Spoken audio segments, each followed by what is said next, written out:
The sky had that kind of glow you only get on a clear Saturday evening in spring, just enough sun to make the windows of the Grand Astoria Hotel gleam like polished silver. I remember checking my reflection in the car window before I stepped out. My tie was straight, the navy suit pressed sharp at the seams, shoes buffed to a quiet shine. In my inside jacket pocket, tucked into a velvet case, was the Rohr family watch, brushed steel, gold-rimmed face, Roman numerals. It had belonged to my grandfather. He passed it to my father, who passed it to me. Today I was going to pass it to Bale, my daughter, my heartbeat. My purpose. I approached the reception gate with steady steps, rehearsing how I might hand it to her. A piece of our story, I would say, or maybe for your next chapter, I wasn't sure.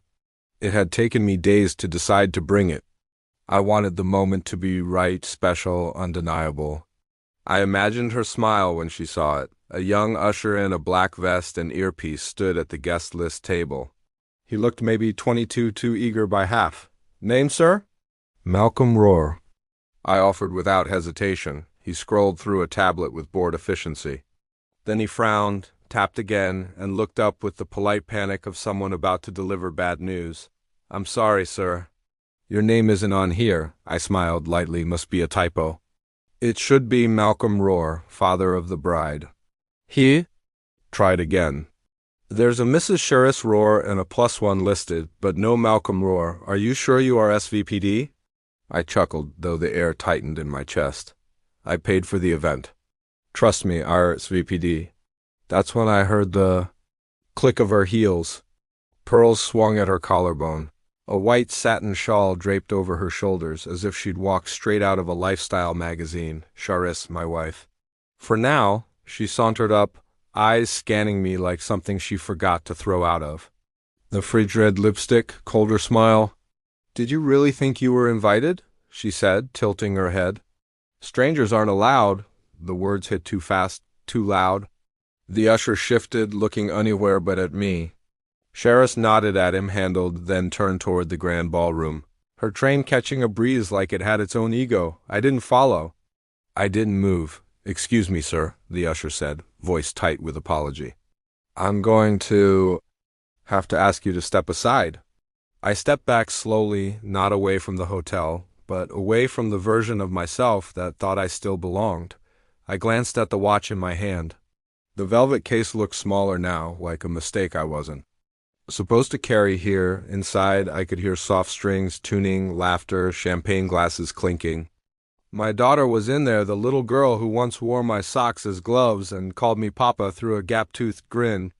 The girl I taught to ride a bike, picked up from every sleepover, braided hair for when her mother was too busy. I'd raised Belle like she was blood better than blood. Braces. I paid ballet shoes, paid college dorm furniture. Paid, I stayed up to revise essays even with work at dawn. I held her while she sobbed over the blank birthday card her biological father sent at 16. I told her I'm not going anywhere. And I didn't until tonight. Cherise hadn't forgotten me from the list. She'd erased me from the story. I looked through the tall glass doors where chandeliers flickered like fire trapped in ice. Somewhere inside, Belle was being toasted and twirled. Somewhere, someone else was stepping into the space I'd held for 26 years. I slipped the watch back into my pocket, not to keep it, but because it didn't belong to anyone who saw me as a stranger. A valet walked past, barely noticing me. That's when I realized I had become invisible. Cherise didn't see me. Maybe Belle didn't either. I pulled out my phone, considered calling Belle just to hear her voice, just to be sure she knew. I stopped. If she wanted me there, really wanted me, she would have noticed my name missing. I walked slowly back to my car. Not angry, not broken, something quieter, something final. The engine hummed, but I didn't pull away.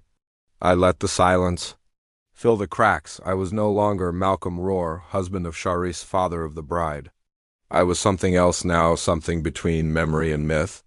They decided I didn't belong, so I would show them what it means to disappear. Just a watch. It was history. My father wore it to my high school graduation. My grandfather wore it at his retirement party. It was passed down, not bought. Given, not earned. I'd kept it, waiting for a moment that mattered. And this was supposed to be a dot. Instead, I pulled out the velvet box with the wristwatch again, opened it, closed it, ran a thumb over the gold-trimmed face. It wasn't just a watch. It was history. My father wore it to my high school graduation. My grandfather wore it at his retirement party. It was passed down, not bought. Given, not earned. I'd kept it, waiting for a moment that mattered. And this was supposed to be it. Belle's wedding. The day I'd pass on more than a trinket. The day I'd remind her of where she came from. But it was clear now. I wasn't part of where she was going. I could still hear her voice in my memory from a year ago. "You're going to walk me down the aisle, right, Dad?" She had said it while stirring sugar into her coffee, casual, like she was asking if I could pick up dry cleaning, but that moment meant everything to me. I'd nodded, unable to speak around the emotion crawling up my throat. Now, I wondered if she even remembered saying it. Later that afternoon, Charisse breezed through the house like nothing had shifted.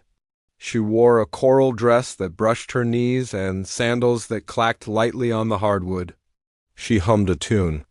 As she moved from room to room, tossing keys, checking lipstick, answering texts, I stayed seated, holding the envelope like it was a wound. "You addressed this wrong," I said. She paused near the door, tilting her head. "What? The wedding invitation?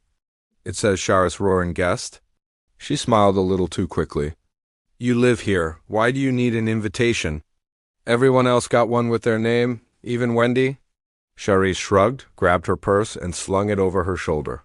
"It's not a big deal, Malcolm." "It is to me," I said, voice lower now. She looked at me then, really looked. Her expression shifted slightly. Not guilt, not even defensiveness. Just that smooth, practiced calm she wore when she was done caring. "Don't make this about you," she said, soft and clipped. "It's Belle's day." I watched her leave, the door clicking shut behind her like punctuation. That was when I realized I wasn't supposed to be part of this chapter.